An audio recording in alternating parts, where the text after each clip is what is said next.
नमस्कार, जोहार।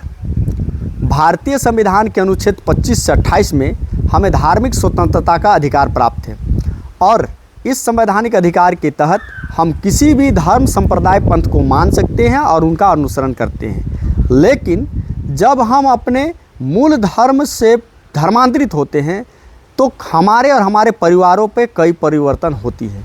पहला, हमें अपना देवी देवता को छोड़ना पड़ता है और दूसरे देवी देवता को अपनाना पड़ता है।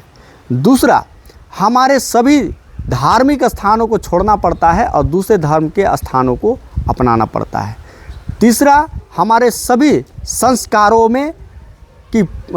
संस्कारों की पद्धति उसको छोड़ना पड़ता है और दूसरे धर्म के संस्कारों को अपनाना पड़ता है।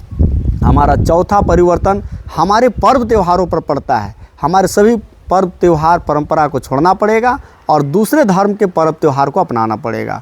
पांचवा परिवर्तन, हमारे अपने अंतिम संस्कार का जो स्थान है उसको छोड़ना पड़ेगा और दूसरे धर्म का दूसरे समुदाय के अंतिम संस्कार का स्थान को अपनाना पड़ेगा।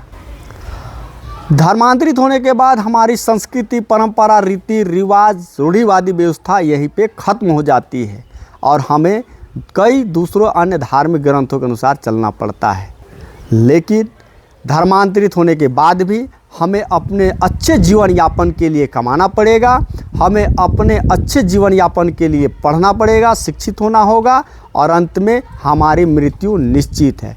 इसलिए किसी भी धर्म में कोई कमी बेशी नहीं है। हमें अपने धर्म, अपने संस्कार को बचा के रखना है। हमारे पूर्वजों हमें विरासत में मिली हुई धर्म, संस्कार, परंपरा, संस्कृति को बचा के रखे और संजो के रखे और आने वाले उत्तराधिकारियों को सौंपते जाए। नमस्कार, धन्यवाद, जोहार।